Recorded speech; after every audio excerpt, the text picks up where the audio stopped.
ایران نے دعویٰ کیا کہ ہماری ریڈ لائن کے اندر امریکی جہاز آیا، ہم نے اس جہاز پر 2 میزائل داغ دیے اور 2 ڈرونز حملے کر دیے۔ تو ایران نے بھی ایک ریڈ لائن متعین کر دی، اور ایران نے بھی اعلان کر دیا کہ اگر کسی ملک کا بحری جہاز بھی، خاص طور پر امریکی اور اسرائیلی بحری جہاز، اس ریڈ لائن کے اندر آ گیا تو ہم اس جہاز پر حملہ کر دیں گے، اپنے میزائل اس جہاز پر داغ دیں گے۔ جس ملک کی بنیاد میں اولیاء اللہ کا مذاق اڑایا گیا ہو، اس ملک میں کبھی بھی اسلامی قانون نہیں آ سکتا۔ بہرحال اب پاکستان ملک بن گیا، اب یہ پاکستان ملک ہمارا ملک ہے، ہمارا گھر ہے۔ اب ہم نے اپنی جان قربان کر کے بھی اس ملک کی حفاظت کرنی، کسی دشمن کو بھی غلط نگاہ سے دیکھنے کی اجازت نہیں دے۔ یہ اب ہمارا گھر بن چکا ہے۔ پاکستان پر حملہ ایسے ہے جیسے ہمارے ذاتی گھر پر حملہ ہو۔ اللہ تعالیٰ پاکستان کی حفاظت فرمائے۔ الحمدللہ رب العالمین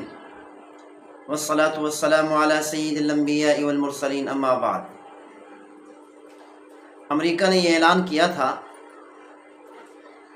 کہ ہم تمام ممالک کے بحری جہازوں کو آبنائے ہرمز سے اپنی ہی حفاظت میں نکالیں گے۔ ہم دیکھتے ہیں کہ ایران کیسے ان تمام ممالک کے جہازوں پر حملہ کرتا ہے، اور اگر ایران نے حملہ کیا تو ہم ایران کو منہ توڑ جواب دیں گے، بھرپور طریقے سے جواب دیں گے۔ تو ایران نے بھی ایک ریڈ لائن متعین کر دی، اور ایران نے بھی اعلان کر دیا کہ اگر کسی ملک کا بحری جہاز بھی، خاص طور پر امریکی اور اسرائیلی بحری جہاز، اس ریڈ لائن کے اندر آ گیا تو ہم اس جہاز پر حملہ کر دیں گے، اپنے میزائل اس جہاز پر داغ دیں گے، اور ہم اس ریڈ لائن کی مخالفت کرنے اور خلاف ورزی کرنے کو جنگ بندی کی خلاف ورزی شمار کریں گے۔ اور یہ بھی ہو سکتا ہے کہ ہم مکمل طور پر بھرپور طریقے سے جنگ شروع کر دیں۔ اور امریکہ نے کہا ہم اپنی امریکی ناکہ بندی کی جگہ پر 15,000 امریکی فوجی تعینات کریں گے۔ اور اب امریکہ کے سامنے 3 ہی صورتیں ہیں۔ ایک صورت یہ ہے کہ امریکہ ایران کو بالکل تہس نہس کر دے، پھر سر اٹھانے کے قابل ہی نہ رہے، ایران پر ایسا حملہ کرے کہ ایران کو ملیا میٹ کر کے رکھ دے، اور اس کی اسلحے کی طاقت، فوجی طاقت کو بالکل ختم کر کے رکھ دے۔ دوسرا آپشن ہے امریکہ ابنائے ہرمز پر حملہ کر کے مکمل طور پر اپنے قبضے میں لے لے اور ایران کا قبضہ بالکل ختم کر دے۔ امریکہ کو ایران کے خلاف جتنی سخت جنگ کرنی پڑے جنگ کرے، اور پھر دوبارہ ایران کے قبضے میں نہ جانے دے۔ اور تیسرا آپشن یہ ہے کہ ایران کے پاس ایٹمی پاور کے لیے، ایٹمی صلاحیت کے لیے جو یورینیم ہے، امریکہ اس ایران سے مکمل طور پر نکال کر لے جائے۔ امریکہ اگر ان 3 آپشنز میں سے کسی آپشن پر عمل کرتا ہے، پھر تو امریکہ جیت سکتا ہے اور امریکہ کو فتح مل سکتی ہے۔ جو سامنے زہری حالات ہیں، ان حالات کو دیکھتے ہوئے ان 3 آپشنز کے علاوہ کوئی اور آپشن امریکہ کے پاس نہیں بچا۔ انٹرنیشنل ایٹمی معاملات دیکھنے والی جو بڑی ایجنسی ہے پوری دنیا کی، اس کی تحقیقات کے مطابق یہ یورینیم جو ایران کے پاس ہے، یہ اصفہان میں ہو سکتا ہے، یا کم از کم اس کا کچھ حصہ آسمان میں ہوگا، اور اصفہان ایران کا کوئی عام صوبہ نہیں ہے، ایران کا جوہری مرکز ہے، اس مرکز کے اندر ہو سکتا ہے۔ ایران نے دعویٰ کیا کہ ہماری ریڈ لینڈ کے اندر امریکی جہاز آیا، ہم نے اس جہاز پر 2 میزائل داغ دیے اور 2 ڈرونز حملے کر دیے، یہ ایران نے دعویٰ کیا۔ لیکن امریکہ نے اس کی تردید کی ہے کہ ایران نے ہمارے کسی بحری جہاز پر کوئی حملہ نہیں کیا۔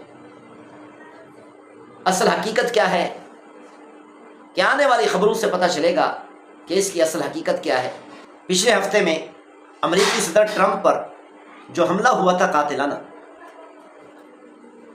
امریکی ٹرمپ نے یہ سوچا کہ اسی حملے کو وجہ بنا کر پوری دنیا کو اور خاص طور پر امریکی عوام کو اپنے ساتھ کر لوں گا، لیکن تحقیقات کے مطابق پوری دنیا تو دور کی بات ہے، امریکی عوام کو بھی یہ امریکی صدر اپنے ساتھ نہ کر سکا۔ تحقیقات کے مطابق 64% امریکی عوام امریکی صدر ٹرمپ کے مخالف ہے، اور بہت کم فیصد، تقریباً 25% امریکی صدر ٹرمپ کے ساتھ ہے۔ اس سے یہ ثابت ہوتا ہے کہ امریکی صدر نے جو دنیا کے اندر غلط فیصلے کیے ہیں، ان غلط فیصلوں کی بنیاد پر دنیا کے اندر جو قتل عام کیا ہے، اس قتل عام کی وجہ سے خاص طور پر فلسطین کا جو قتل عام کیا ہے، اور خام خواہ ایران پر جو حملے کیے ہیں، اور ایران کے خلاف جو جنگ مول لی ہے، اس کی وجہ سے پوری دنیا اس کی مخالف ہو رہی ہے، حتیٰ کہ امریکی عوام بھی کثرت سے مخالف ہو رہی ہے، اور اس کی مخالفت خاص طور پر امریکی عوام میں دن بدن بڑھ رہی۔ اور اسی طرح امریکہ نے جو ایرانی بحری جہاز پر قبضہ کیا تھا، وہ بحری جہاز امریکہ نے پاکستان کے حوالے کر دیا، اور پاکستان سے کہا کہ یہ بحری جہاز ایران تک پہنچا دے۔ اور ایک خبر یہ بھی آئی ہے کہ بھارت نے پاکستان کا پانی بند کر دیا۔ پاکستانی فوج نے کہا تھا کہ اگر بھارت نے، انڈیا نے پاکستان کا پانی بند کیا تو ہم مودی کی سانسیں بند کر دیں گے۔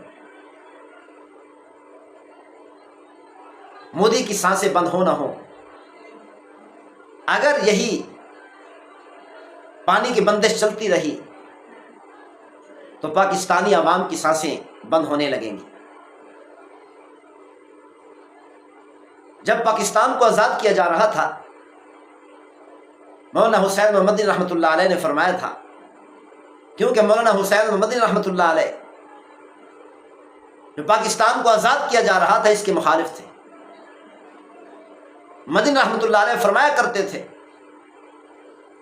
کہ تمہیں اس انڈیا کا، بھارت کا چھوٹا سا ٹکڑا دے کر تمہیں خوش کر رہے ہیں،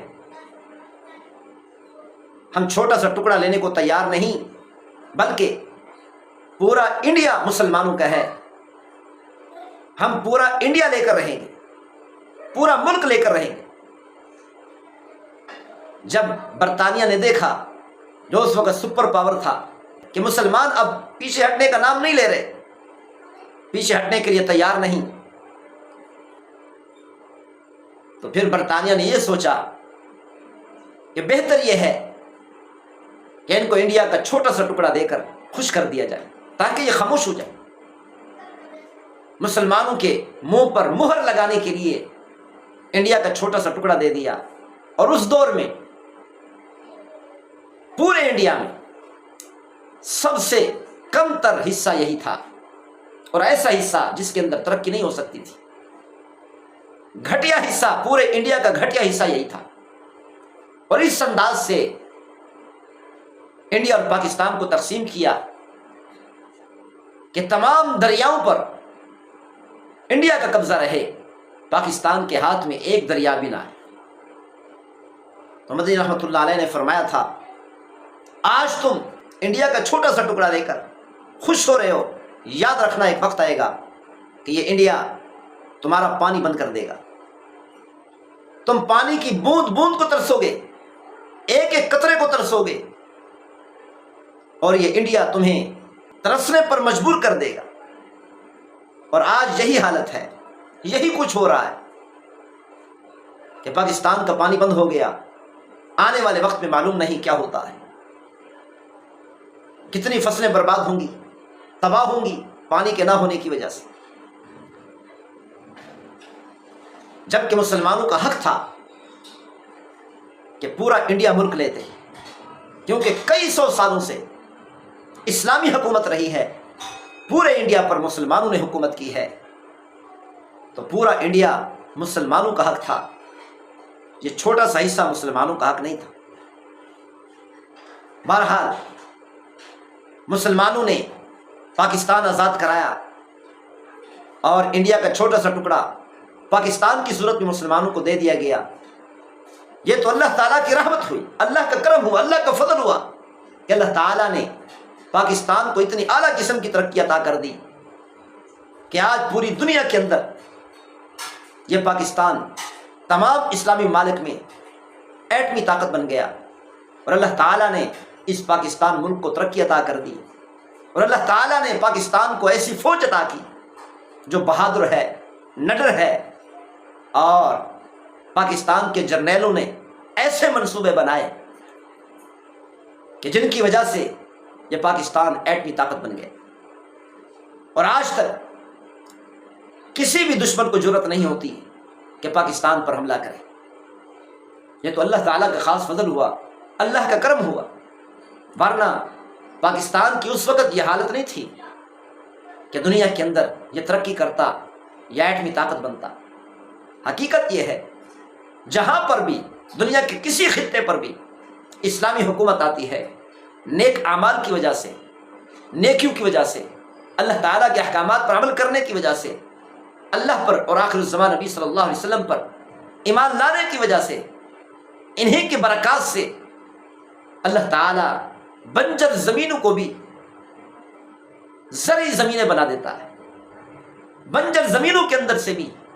سونا نکلنے لگتا ہے، خزانے نکلنے لگ جاتے ہیں۔ یہ اللہ تعالیٰ کا فضل ہے، اور اللہ تعالیٰ ہی ایسی زمینوں سے مسلمانوں کے لیے یہ خزانے نکالتا ہے۔ اور جب پاکستان کو آزاد کیا گیا، علماء کرام کے تعاون سے آزاد کیا گیا، لوگ تو کہتے ہیں قائد اعظم نے اس پاکستان کو آزاد کیا۔ حقیقت یہ ہے کہ اگر علماء کرام ساتھ نہ دیتے تو قائد اعظم اکیلے یا دنیاوی لوگوں کے ساتھ مل کر، کالج یونیورسٹیوں کے ساتھ مل کر کبھی بھی پاکستان کو آزاد نہ کرا سکتے۔ علماء کرام نے ساتھ دیا، اور اس وقت دائیں ہاتھ میں قرآن ہوتا تھا، جب بھی کوئی جلسے ہوتے، مظاہرے ہوتے، جلوس نکلتے، علماء کرام کا ساتھ ہوتا، دائیں ہاتھ میں قرآن ہوتا اور بائیں ہاتھ میں بخاری شریف کو اٹھاتے، اور یہ مسلمان عوام سے وعدے کرتے کہ ہم اسلامی قوانین نافذ کریں گے۔ لیکن افسوس، آج تک اسلامی قوانین پاکستان میں نافذ نہ ہو سکے۔ جو قائد اعظم محمد علی جناح نے وعدے کیے تھے علماء کرام کے ساتھ مل کر، اور علماء کرام سے وعدے کروائے تھے عوام کے سامنے، آج تک وہ وعدے پورے نہ ہو سکے۔ مولانا حسین محمدی رحمۃ اللہ علیہ نے مولانا شبیر احمد عثمانی رحمۃ اللہ علیہ کو فرمایا تھا، کیونکہ مولانا شبیر احمد عثمانی رحمۃ اللہ علیہ نے بھرپور ساتھ دیا تھا قائد اعظم کا، بھرپور طریقے سے قدم کے ساتھ قدم ملا کر چلے۔ تو مولانا حسین محمدی رحمۃ اللہ علیہ نے فرمایا تھا کہ ایک وقت آئے گا، آج تو تمہیں یہ لوگ کہہ رہے کہ ہم پاکستان میں اسلامی قوانین نافذ کریں گے، لیکن جب یہ پاکستان آزاد ہوگا اور پاکستان کے لیے قوانین بنائیں گے، آپ سے پوچھیں گے بھی نہیں، میں آپ کو اس مجلس میں کبھی شریک نہیں کریں گے۔ یہ میری بات یاد رکھنا۔ اور ایسا ہی ہوا، جب پاکستان کے قوانین بنائے جا رہے تھے، اس وقت مولانا شبیر احمد عثمانی رحمۃ اللہ علیہ کو اطلاع تک نہیں دی گئی، بلایا تک نہیں گیا۔ مولانا شبیر العثمانی رحمۃ اللہ علیہ نے خط لکھا تھا مدنی رحمۃ اللہ علیہ کو کہ آپ نے بالکل سچ فرمایا تھا۔ کیوں؟ جو اولیاء اللہ ہوتے ہیں اپنی فراست سے آنے والے وقت کو دیکھ لیتے، جانچ لیتے ہیں کہ ہمارے ساتھ کھڑے ہونے والے لوگ کیسے ہیں، ہمارے ساتھ ایک ہی اسٹیج پر بیٹھنے والے لوگ، ایک ہی اسٹیج پر کھڑے ہو کر دعوے کرنے والے لوگ، وعدے کرنے والے لوگ، یہ کیسے ہیں؟ باہر سے کچھ اور ہے، اندر سے کچھ اور ہے۔ علماء اکرام اور اولیاء اللہ اپنی فراست سے یہ پہچان لیتے ہیں، جیسے مدنی رحمۃ اللہ علیہ نے پہچان لیا تھا۔ اسی لیے کسی بڑے عالم نے، اللہ کے ولی نے کہا تھا، اس پاکستان میں اسلامی قوانین کیسے آ سکتے ہیں جس پاکستان کی سرزمین پر مولانا حسین مدنی رحمۃ اللہ علیہ جیسے اللہ کے ولی کی پگڑی کو اچھالا گیا ہو، جس ملک کی بنیاد میں اولیاء اللہ کا مذاق اڑایا گیا ہو، اس ملک میں کبھی بھی اسلامی قانون نہیں آ سکتا۔ بہرحال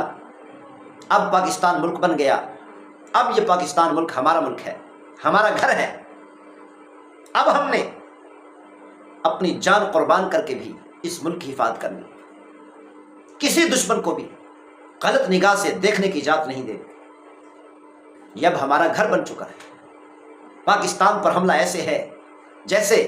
ہمارے ذاتی گھر پر حملہ ہو۔ اللہ تعالیٰ پاکستان کی حفاظت فرمائے اور شریر لوگوں سے اور ہر قسم کے فتنے سے اس ملک کی اور ہم سب کی حفاظت فرمائے، اور اللہ تعالیٰ پاکستانی فوج کو توفیق دے کہ اس ملک کے سرحدوں کی حفاظت کرے، اور آج تک جیسے حفاظت کرتے رہے آئندہ بھی حفاظت کرتے رہیں۔ اللہ تعالیٰ نے اس ملک پاکستان کو بہادر فوج عطا کی ہے، اور اللہ تعالیٰ سے دعا ہے کہ اللہ تعالیٰ ان کو مزید بہادری عطا فرمائے۔